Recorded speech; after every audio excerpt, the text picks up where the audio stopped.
ఒక్కసారి కొమ్మూరి గోల్డ్ కి కాల్ చేయండి. తాకట్లో ఉన్న మీ బంగారాన్ని విడిపించి మార్కెట్ ప్రైస్ కి వాళ్ళు కొనుక్కుని మిగతా డబ్బులు మీకు ఇచ్చేస్తారు. నమస్తే, వెల్కమ్ టు మనం టీవీ. ఈ ఏడాది కొత్త సంవత్సరం ఉగాది నుంచి రాశి ఫలాలు ఎలా ఉన్నాయో మన కేసర్ గారిని అడిగి తెలుసుకుందాం. అయ్యా నమస్తే. ఈ ఏడాది కుంభరాశి వారికి ఎలా ఉండబోతుంది అంటారు? కుంభరాశి వారికి కూడా ఖచ్చితంగా గత ఏడాదితో పోలిస్తే మంచి రోజులు వస్తున్నాయనే చెప్పచ్చు. ఎందుకంటే ఇంచుమించుగా వీరికి ఇంకా ఇప్పటికీ ఏలినాటి శని అనేది అయితే ఉంది. 2027 జూన్ దాకా కుంభరాశి వారికి అయితే కనుక ఏలినాటి శని అనేది ఉంటుంది. అయినప్పటికీ కూడా గత కొద్ది సంవత్సరాలుగా వీరు పడుతున్న ఇబ్బంది నుంచి ముందుకు రావడానికి అయితే కనుక ఈ కుంభరాశి వారికి ఎక్కువగానే కనిపిస్తుంది. ఏ రకంగా ముందుకు రావటం అనేది ఏంటంటే, ఒకటి ఇప్పటిదాకా సరే ఇటు రుణ బాధలు ఉన్నాయి. ఆ రుణ బాధలకి ఒక పరిష్కారం లభించడం అనేది లభిస్తుంది. తర్వాత మనం ఇప్పటిదాకా కష్టపడుతున్నాం, కానీ దానికి తగినంత రాబడి లేదు. కానీ ఇప్పుడు రాబడి పెరిగే మార్గం ఉంది. తర్వాత భార్యాభర్తల మధ్య అనురాగం, సమతుల్యత దెబ్బతింటం అనేది ఉందనుకోండి, దానికి మాత్రం పరిష్కారం డిసెంబర్ నుంచి రావటం అనేది ఉంటుంది. ఎందుకంటే ప్రస్తుతం వివాహ స్థానం మీద రాహుకేతుల యొక్క ప్రభావం ఎక్కువగా ఉంది. వీళ్ళిద్దరూ ప్లేస్ మారటం అంటే వారి యొక్క రాశి మారటం, ఆ రాశి అనేది డిసెంబర్ నుంచి మారటం అనేది ఉంటుంది. కనుక అక్కడి నుంచి భార్యాభర్తల మధ్య కూడా సఖ్యత పెరగటం లేదు. మనం ఇంతకుముందు రాశికి చెప్పాం, భార్యాభర్తలు ఒకసారి విడివిడిగా ఉండాల్సిన పరిస్థితులు వస్తాయి.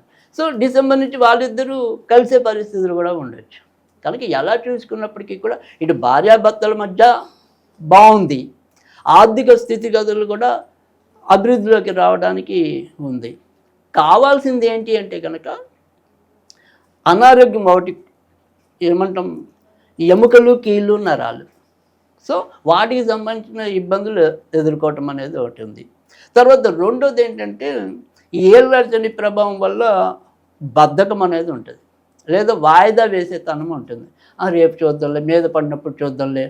కానీ దాన్ని కొద్దిగా అవాయిడ్ చేసుకుని సిన్సియర్గా కష్టపడినట్టయితే కనుక ఖచ్చితంగా ఈ ఏడాది మంచి ఫలితాల్లోకి రావటం అనేది ఉంటుంది. సో ఈ రకమైన బలహీనతను కనుక కుంభరాశి వాళ్ళు కనుక పోగొట్టుకున్నట్టయితే కనుక మరింత మంచి మార్పులు కలగడానికి కూడా ఉంటుంది.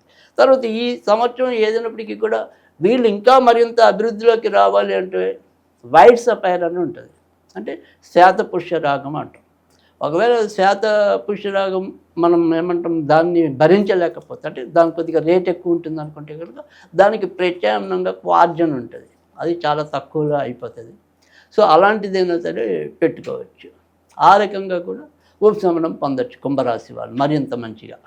ముఖ్యంగా ఇంకేమైనా పరిష్కారాలు ఉన్నాయా వీళ్ళకి? అంటే ఈ సంవత్సరం అంతా కూడా వీళ్ళు సాధ్యమైనంత వరకు, అంటే ఇంకా ఏలినాటి శని అనేది పూర్తిగా తొలగదు కనుక ఆంజనేయ స్వామికి సంబంధించిన పూజలు చేసుకుంటూ ఉంటాం. అంటే మంగళవారం కాకుండా కొద్దిగా శనివారం పూట ఆంజనేయ స్వామి గుడికి వెళ్ళి వీలుంటే 19 ప్రదక్షిణాలు చేసినట్టయితే కనుక మంచి జరగడానికి ఉంటుంది. తర్వాత ఏదైనా సరే ఈ శ్వేతపుష్యరాగం కానీ కార్చి కానీ ఎప్పుడైనా పెట్టాలనుకున్నప్పుడు మాత్రం అది గురువారం నాడు పెట్టాలి, లేదా లాకెట్ లేదా చూపుడు వేలుకు పెట్టుకున్నట్టయితే కనుక మంచి ఫలితాలు ఉంటాయి. చూశారు కదా, ప్రతి రాశి వారికి పరిష్కారానికి కూడా గురుగారు చెప్పినట్టుగా పాటిస్తే మంచి ఫలితాలని మనం సాధించవచ్చు. చూస్తూనే ఉండండి మనం టీవీ.